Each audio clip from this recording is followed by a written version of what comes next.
What's going on, guys? My name is Omega and welcome back to another Apex Legends video. So today I have a couple of things to go over, just some things going on in the community that I thought you guys might want to know. First off, we got some very good news from Staycation, who actually managed to get his channel back in his hands yesterday. So this was really awesome to see, man. I was hoping YouTube would take that situation seriously, and it looks like they did because they managed to put all of Staycation's videos back up onto his channel. If for some reason you guys had unsubscribed from Staycation's channel during the whole hacking situation, I'll leave a link to his channel below in case you guys just want to double check. Make sure to show this man some love because, I mean, he's been through so much in the last couple of days just with this hacker situation alone. So definitely help him out, guys. I really would love to see you guys support, another great Apex Legends YouTuber. One thing that I did want to cover, relating to his situation is in Stay's video, he basically warned creators to be very careful of sponsorship emails because there are times where hackers will try to pretend that they are a legitimate company,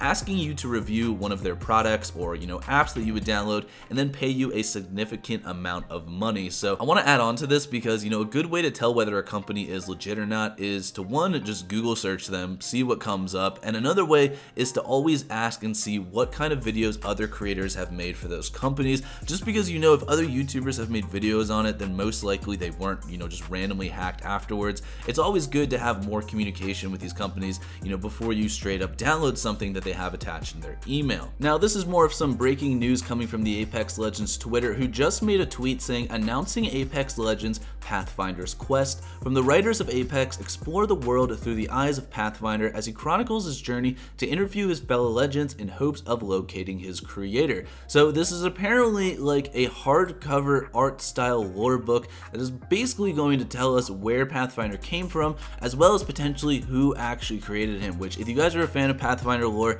is a question that we've been asking for a very long time. It is now available for pre-order on Amazon if you guys do want to go check it out. If you're a fan of the lore, if you're a fan of comic books, this is definitely something that you guys might be interested in. But I just want to let you guys know that there is a link to pre-order on Amazon if you guys want to do so. Next up, I want to show you guys a really cool concept that was posted to Reddit by user Wing6781. He basically posted a UI concept that would make it 100 times easier to know what weapons your teammates have, as well as the percentage that their ultimate is charged. I think this would be a really good idea and is something that is needed definitely in Apex because Apex prides itself on being a game that has so much communication without verbally communicating with people. We have pings, we have so many different variations of callouts that we can do in the game. Having the ability to actually show your teammates what weapons you have as well as how much your ultimate is charged, it could really change the way that this game is played in a solo situation. Now, this post got about 5,000 upvotes in the first 24 hours, and while it didn't get any responses from any developers, it's definitely an idea that the community would love to see,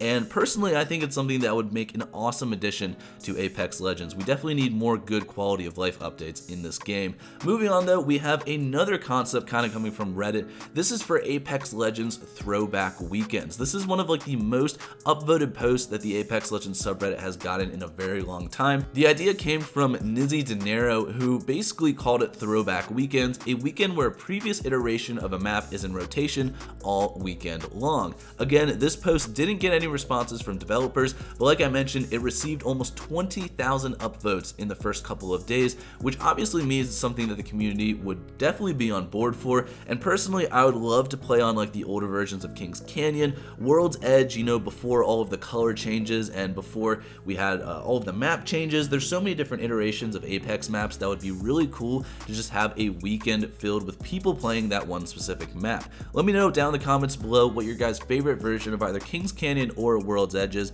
Definitely curious to see what you guys have to say. Moving on to the next thing, we have a myth that was busted in Apex Legends, and personally I didn't even know this was a myth, but it was a myth regarding heavy ammo and whether heavy ammo slows you more than just regular bullets. This came from Daniel Klein, the lead game designer at Respawn, who made a tweet saying, "Let's play Apex Legends trivia. When you are hit by bullets, you are slowed. The two options that people pick the most were heavy ammo slows you more and all bullets slow you equally." So apparently there's still a lot of people out there that do believe that heavy ammo slows you more. This was confirmed by Daniel Klein right after this, that said the correct answer was that all bullets slow equally. You get slowed 10% for 0.25 seconds, and it can only happen once every 3 seconds. So I was definitely surprised that this was even a myth. Now, I honestly thought this was something that everyone knew, but apparently there were a lot of people people that had no idea that all ammo slows you the same amount. Heavy ammo, it does not give you any bonuses to slow. Now, moving on to the last point that I want to go over in this video, and that is going over Wattson. So as you guys may know, a couple of weeks ago, I mentioned in a video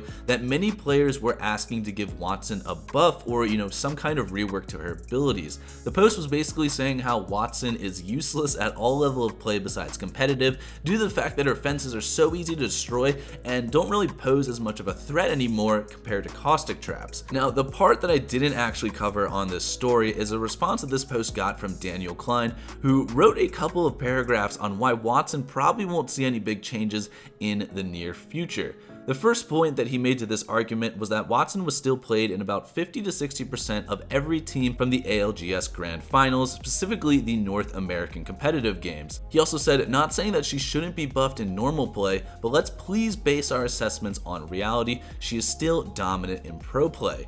I would also have to disagree that she is useless. While she does have one of the lower pick rates, she has a very good win rank across all skill brackets. He did agree that her lower pick rate is probably a sign that people don't really think she's that fun to play. He also said that buffing her wouldn't really change anything. In a perfect world, they would just give Wattson a rework. However, the reasons he said they can't just give her a full rework is one, it requires an extreme amount of time from developers. He explained that the rework for Mirage and Lifeline were considered small scope reworks, but still took weeks of multiple developers' time. So, and number two, he also says she already fulfills a great option in competitive, as she is great to pick for teams that want to move slowly and play defensively. He said, in the meantime, I could be convinced to buff her here and there just to throw Wattson mains a bone, but that probably still won't change her low pick rate. Now, I can definitely understand where Daniel is coming from in this situation because, I do believe that Wattson can be very effective in the right hands, but she definitely doesn't feel that rewarding to play, which is probably why